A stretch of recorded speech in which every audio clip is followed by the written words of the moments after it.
everyone, and welcome back to the next episode on Day-to-Day Christians. Today we're continuing the story through the life of Joseph, the son of Jacob. In this video, we'll be learning about how his brothers came to Egypt and found him in such an important position there, and what Joseph did in reaction to their arrival. I know my last video was really long, and I'll try and make this video a little bit shorter and more concise, but journey with me as we come to find out the rest of the life of this man named Joseph. So in chapter 42, we reconnect with Joseph's storyline. At the beginning of this chapter, we hear that the famine has started and Jacob has heard of the grain that's being sold in Egypt. And so he commands his sons to go down to Egypt and buy some grain and some food and bring back so they will survive through this harsh time. And yet he does not send his youngest son Benjamin, for he fears that harm will come to him. So the 10 of the older brothers, all of the older brothers to Joseph and Benjamin the youngest, are sent to Egypt to buy grain for them. In verse 6, we have the brothers finally coming into contact with Joseph. It states at the beginning that Joseph is the governor of the land. And it begins telling us of the story of what happens when the brothers get there, where the brothers bow themselves down and put their faces to the ground in front of Joseph, this incredibly powerful person in Egypt who's in charge of selling the grain. The brothers do not recognize Joseph, but Joseph distinctly recognizes his brothers. And in verse 7, it says that Joseph treated them like strangers and actually spoke roughly to them. And when Joseph is questioning them, he remembers his dreams that he had so long ago about 11 stars and the moon and the sun bowing down to one star, and the other dream that he had that was similar to that. And in this circumstance, this is the beginning of that prophecy happening in front of his eyes. Joseph claims that the brothers are spies as he questions them and speaks roughly to them. And he demands from the brothers that they will not leave this place unless their youngest brother comes and faces him. And then after saying this, he actually puts them into custody, into kind of jail for 3 days. And from verse 18, we see on the third day, Joseph decides that 9 of them shall be able to leave and take with them the grain in which they were buying. But one of them would be required to stay, so that to make sure that they do come back and bring their youngest brother. So Joseph's brother Simon stayed, while the other ones packed their donkeys and left with the grain that they believed to have purchased. Except Joseph commanded his servants to put their money back into their sacks before they left. And in verse 27, we see that the brothers find the money back in their sacks while they're on the road back to Canaan from which they came from. When seeing this, they actually trembled and they feared what God was trying to do or say to them. And when they finally arrived back home, they told their father Jacob, who's now Israel, all of which that had happened and had occurred.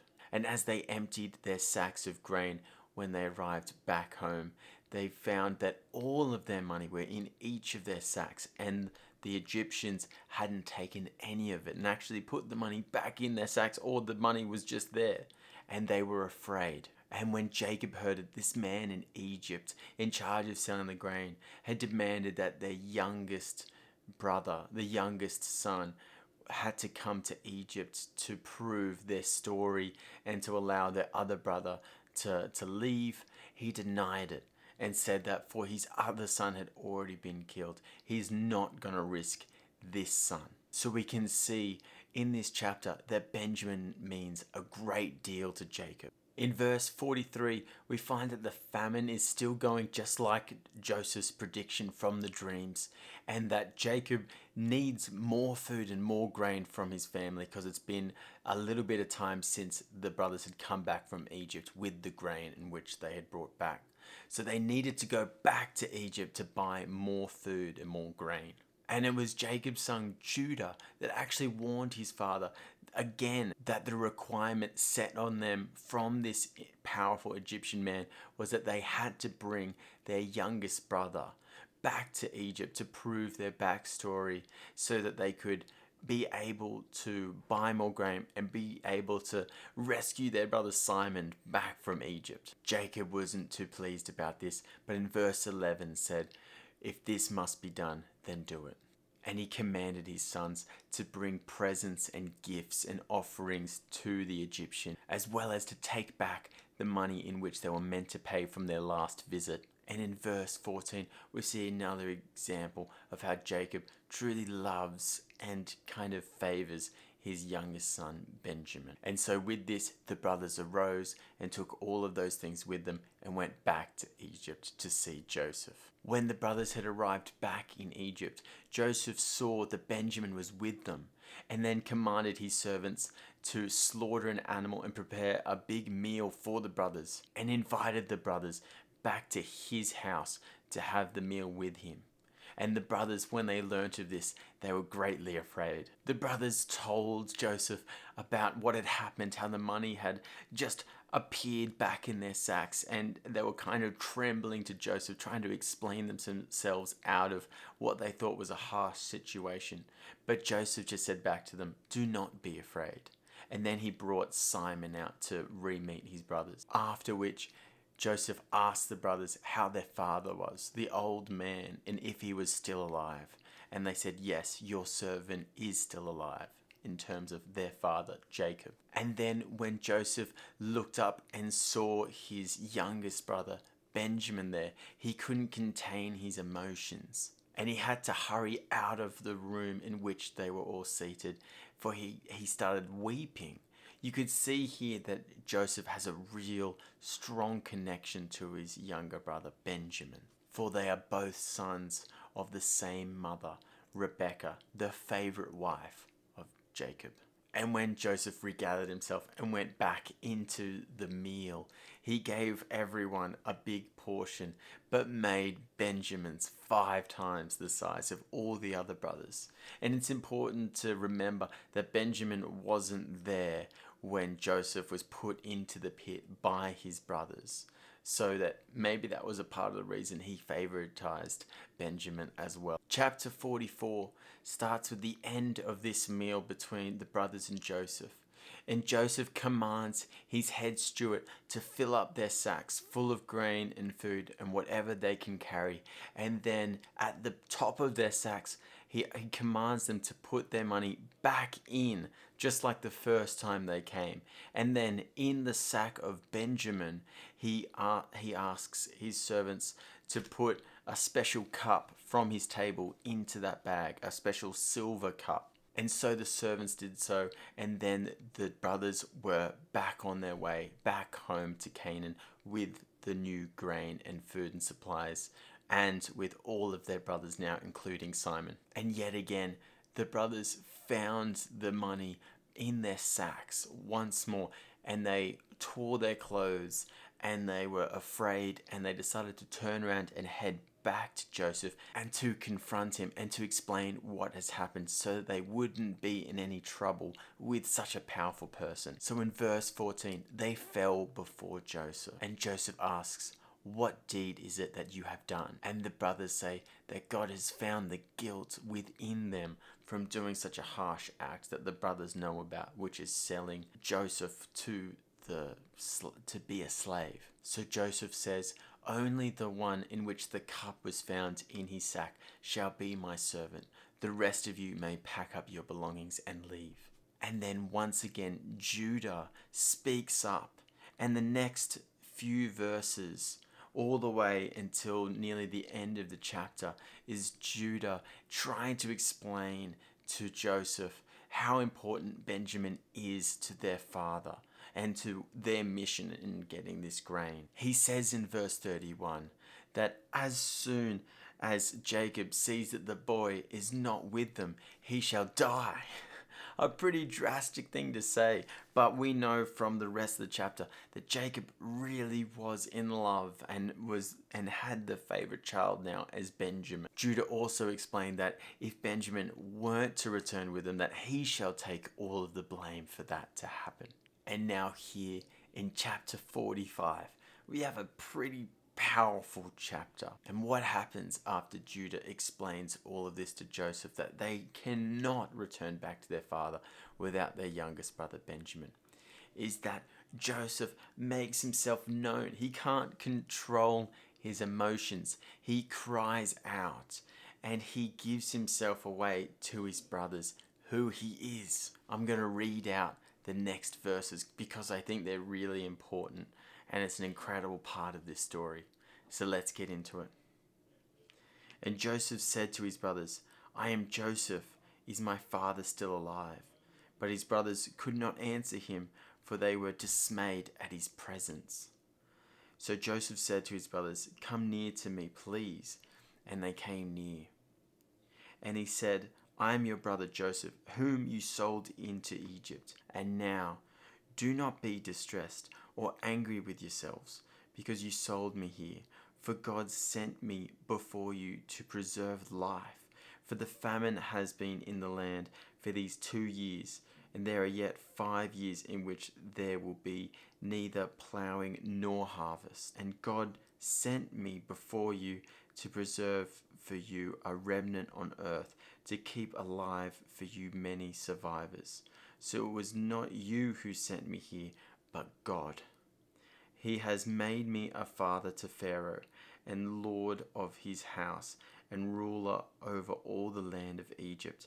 Hurry and go up to my father and say to him, thus says your son Joseph, God has made me lord of all Egypt. Come down to me, and there I will provide for you. And after he said this to his brothers, he fell down and he hugged firstly his brother Benjamin and started weeping and crying together, and then he embraced the rest of his brothers. And then when Pharaoh had heard that Joseph's family had come, he says that he wants them to have all the best in which he can provide because they are Joseph's family. It says in verse 18, I will give you the best of the land of Egypt, and you shall eat of the fat of the land. And he gave the brothers all the things that they needed to bring back their families, their livestock, all their livelihoods into Egypt for them to survive these 7 years of famine and to thrive. And the brothers did so. They took the wagons and went back to their land of Canaan and to their father Jacob. And when they finally arrived, Jacob was told all that had happened, yet did not believe them that his favorite son Joseph was still alive and in such a high position in Egypt. Yet after the brothers explaining to him more and more as to what happened and what Joseph had actually said, Israel believed them and said, I shall go and see him before I die. Now in verse 46, we had Jacob, doing this journey to Egypt to meet his son Joseph, and along his path making sacrifices and offerings to God. And in verse 2, we have God speaking to Israel in a dream, and this is what God said to him. I am God, the God of your father. Do not be afraid to go down to Egypt, for there I will make you into a great nation. I myself will go down with you to Egypt, and I will also bring you up again, and Joseph's hand shall close your eyes. And so Israel continued his journey to Egypt, knowing that God was with him and he was on the Lord's path. And it states in verse 27 that there were 70 people in total with Israel coming to Egypt. Jacob sent his son Judah ahead of him to tell Joseph that they were on their way. And when Joseph heard the news that his father was coming, he got his chariot and he left Egypt and headed to an area called Goshen to meet his father ahead of the time. And finally, we have Joseph and his father Jacob re-meeting after so many years. And when Joseph saw his father, he fell down and wept, and they embraced each other. And Jacob said, "Now that I've seen you again, I can die happy. I can die," is what he says. And in verse 30 it says, "Now let me die, since I have seen your face, and now I know you are still alive." Chapter 47 speaks about Joseph presenting some of his brothers to Pharaoh and then presenting his father Jacob to Pharaoh. And Jacob blesses Pharaoh. And then it goes on further down to the chapter to talk more about the famine and how it was causing a lot of strife, a lot of bad times for people in that area, and what Joseph had to do to accommodate these people. It's in verse 15 that we hear that all the people in the area, all the Egyptians, had ran out of money to buy food from Joseph. And that Joseph came up with the idea that they shall exchange their livestock for the grain and food in which they needed to survive. And so the people did so. And then the famine kept happening and went on for longer. And when the people ran out of livestock to give in exchange for the grain and food they needed, they said that the only thing they had then to give for food was their homes, their land, and themselves as servants to Pharaoh. And so with this, Joseph bought all of the land of Egypt and made all of their people servants to Pharaoh, all except the high priests that were still in the payroll and had money coming in from Pharaoh. They had their own lands and were not servants. So now from one end of Egypt to the other, all of the land except the land belonging to the high priests were Pharaoh's, and all of the people were now his servants. And then Joseph gave seeds to all of the people in order for them to sow and to harvest crops, and commanded them to give a fifth of all that they grew back to Pharaoh as a tithe, as kind of like a tax, for they are the servants of Pharaoh. And the other 4/5 they could keep for themselves. In verse 27, we can see that Israel and all his family members settled in the land of Goshen, the best part of Egypt. And there Jacob lived to the age of 147, but he wasn't done yet. Israel called in his son Joseph, and in these verses at the end of this chapter, asked Joseph to make him a promise that Jacob, Israel, would be buried back in their homeland in Canaan, and not just buried anywhere, but buried in the same cave where Abraham and Isaac and their wives were buried. We're coming to the very end of Genesis here, and in the next two chapters, chapters 48 and 49, they are blessings that Jacob, now Israel, is giving to his sons and to the sons of Joseph. So first in chapter 48, we have Jacob here, now named Israel by God, blessing the sons of Joseph. He actually gives the higher blessing with his right hand to the younger son of Joseph. Joseph wasn't happy with that. Then Jacob said that the younger brother shall be greater than the older one. And in chapter 49, we have Jacob calling in all of his sons.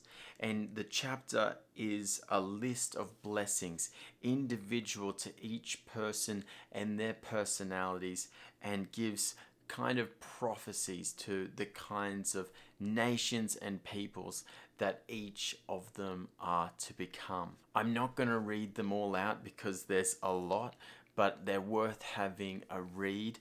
These 12 sons become the 12 tribes of Israel, which are really important. And you can see in these blessings that Jacob has the foresight of God here and knows his sons really well, and each blessing is unique to each son. In the last verse of chapter 49, in verse 33, we have here that Jacob, now Israel, breathed his last. And then at the beginning of chapter 50, we have Joseph falling on his face and weeping for his father. And then he commands his physicians to embalm his father, which is a type of way of preserving the body and preparing it for its burial. And then we have here Joseph talking to his Pharaoh, the Pharaoh of Egypt, and explaining what has happened with his father. And Joseph asks the Pharaoh to allow him to go and bury his father in the cave in which he asked Joseph to bury him in before he passed away. And Pharaoh answered, "Go up and bury your father, as you swore that you would do for him." And when the time of mourning was done, and Jacob's body was ready to be moved and was finished being embalmed, there was a great company that accompanied the brothers and the family to go to the cave back in Canaan to be buried. Egyptians came, higher up Egyptians, a great party of people went to this funeral service, this burial of an incredible man, a man of God. After they buried Jacob, they all returned back to Egypt, just as Joseph had promised the Pharaoh to do. When Joseph's brothers saw that their father was dead and buried and no longer with them, they actually became fearful again of Joseph. And they thought that now that their father was dead, maybe now will be the time that Joseph takes his revenge upon them. So they actually make up a lie and say that before their father Jacob had died, he told the other sons, the brothers of Joseph, that he commanded Joseph to forgive them of their wrongdoings and to not take any actions upon them. And in verse 19, we have Joseph replying with this. For Joseph said to them, "Do not fear, for am I in the place of God? As for you, you meant evil against me, but God meant it for good, to bring it about that many people should be kept alive, as they are today. So do not fear." And Joseph remained in Egypt and lived to be the age of 110 years old. And in verse 24 it says, "And Joseph said to his brothers, I am about to die, but God will visit you and bring you up out of this land to the land that he swore to Abraham, to Isaac, and to Jacob." And then at the very end of Genesis, the last line, it says, "They embalmed him and he was put in a coffin in Egypt." So there we have it, guys, the end of Genesis. And what a story to finish it off. Here we have Joseph, an incredible man, an incredible servant of God, second youngest son of Jacob, who was renamed Israel. Joseph's life was full of ups and downs and was completely hand in hand driven by God. And Joseph trusted in God and believed that everything that happened to him, the good and the bad, was meant to happen and was a part of God's plan for him. What an incredible person that we can learn from. This incredible act of forgiveness we see from Joseph. That his brothers can come back to him after selling him off to Egypt, selling him off not knowing what was going to happen to him, that he was probably going to die, become a slave, a servant, who knows where, and that they would come back to him after so many years and ask for something, like ask a favor almost of Joseph, not realizing it was him. And Joseph could have done anything. He could have left them to starve. How many people would do that? I mean, your brothers left you to die. Who would just be so generous in their reaction to this life and the decisions his brothers made? So Joseph here is the embodiment of forgiveness. That not only does he forgive his brothers and allow them to survive, that he brings them into his situation which he built, and he enables his family to thrive. They end up in the best land in Egypt, having more income, more wealth, more livestock, in the best place to be in this time of famine. So praise God that Joseph was the man that he was, and praise God that Jacob, who was renamed Israel, was the man that he was, and and that they both walked hand in hand with God, always giving all glory to God for all of the actions that they have done in their lives. So I hope you learned something today, guys. I hope you found it interesting. We've finished Genesis, so you know what that means. We're getting straight into the book of Exodus in the next video. Here we have the tribes of Israel in Egypt, and I think you know a little bit of the story which is coming. But join me in my next videos where we work through Exodus and we learn more details about that story and how the Israelites came to leave Egypt. Bless you guys. Thanks for watching this video again. Like and subscribe, and I'll see you in the next one. Bye for now.